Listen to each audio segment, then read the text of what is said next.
Personally, I love cruising. I try to cruise as much as possible, and sometimes it's difficult to do because, well, just like anything else, vacations are expensive, cruises are a typical cheaper when compared to land vacations, but it still gets pretty expensive very easily. To go on more cruises, it could be helpful to go on cheaper cruises. And this is the cheapest cruise line that I ever gone on. It happens to be the worst rated cruise line. So, was it worth the money? Let's find out. I took this cruise of Margaritaville at Sea's Paradise at Sea, their older ship in their fleet of 2, sailing out of West Palm Beach, Florida. I booked this with a Hero Sell Free deal. If you want to know more about that, I have a video dedicated to that. But basically, if you're a first responder, teacher, military, a few of these main categories, you get special pricing on these cruises. Basically, a $9 cruise was advertised as. Technically, how it works is one person in the cabin has to pay their full price fare. The other person gets sail free, which is the hero. It's a 2-night sailing. Day 1, you take off from West Palm Beach. Day 2, you're at Grand Bahamas. Day 3, you're at back at port. So it's a weekend cruise, basically. For 2 people, the total price came out to $279. And yes, that may sound like a lot of money, but think about it. A hotel will run you about $150 a night. A good hotel, at least. So just 2 nights in a hotel, you're already saving money by spending 2 nights on the ship rather than 2 nights at a hotel. And on the ship, it includes things like food, entertainment, a lot of activities, versus the hotel just includes a hotel and maybe breakfast. Yes, you could do hotels cheaper than that, but then think about it. Doing a weekend vacation, you still have to pay for food, lunch, dinner, entertainment. What are you going to do throughout the day? That kind of thing. So it has a real good cost-saving benefit to it. So that's why I did this cruise. And I made sure to make the most out of this cruise. I boarded around 10 a.m., the earliest boarding time for the ship. And guess what? I was the first one on the ship. And because of that, I actually had breakfast on this ship. So I didn't even have to worry about breakfast this day. So that's already a given, money saving there. 2-night stay on the ship, that's a given. You're getting your value worth just by a 2-night stay. And this will take you to other places like the Grand Bahamas to enjoy the day there. So what do you all truly get with this? Of course, the food, the breakfast, lunch, and dinner. The breakfast and the lunch, I'd say it's okay. It's not the best I've ever had. The breakfast is on par with hotel food, which is so-so. Lunch is a little better. But again, you're getting this all included in the price. Before I continue, I do want a comparison with this ship, which is on the Paradise at Sea, which is their older ship, and the newer ship, the Islander. The Islander, I would say it's a lot higher quality, breakfast, lunch, and dinner. I have a full review on that ship, so be sure to check it out after this one, because the Islander has a lot better quality than the Paradise. The Paradise is your basic stay. The buffet for breakfast and lunch is just okay. The burgers are just okay. Where they really shine when it comes to food is their dinner. The Finn's Dining Room, they has some delicious food there. Definitely better than their lunch and breakfast. And the cool thing about this is if you go online, you can actually see the menus for both of these nights for the ship. So you can plan ahead. They do have some great pizza on this ship.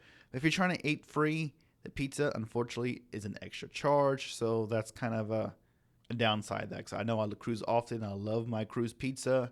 And this being extra charge, a little disappointing. But again, it's a good weekend getaway to do on a budget. They do still have steakhouses on there. It is an additional charge. It is delicious, by the way. But if you're trying to sell free and on a budget, those things you wouldn't get. But I would say the Finn's restaurant is fine just by itself.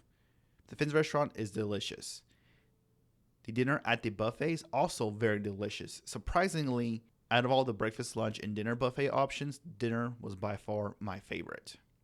So on the Paradise ship, I would say breakfast and lunch, you really do get what you pay for. You get a super cheap cruise. Those meals are versus the dinner is amazing. Now on to the entertainment. Cruises are known for the large amount of entertainment that they offer on cruise ships. From Broadway shows, performance shows, comedy shows, piano bar, all kinds of things you could do on the ship. And again, right now I'm sticking to free options, which Margaritaville offers a lot of options. There's a lot of activities throughout the day, so they definitely keep you entertained. Whether there's Jimmy Buffett themed games, trivias, dance parties, and more. And I really like these parties because it gives you more of a Caribbean beach feel. Jimmy Buffett's known for having that beach relaxing vibe, and that's what you get on the ship. But you have that party atmosphere. So when you mix those things together, it's basically like a beach party, but you're on the ship. So it's a lot of fun. If you want to relax, you definitely can do that. But if you want to party and party all night, you can as well.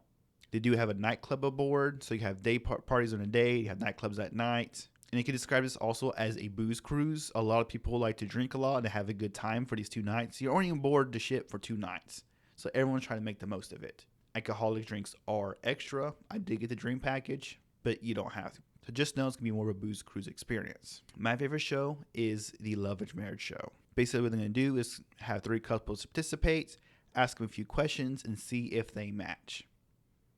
And it's always very interesting because they're going to ask questions that are a little personal side and more adult oriented.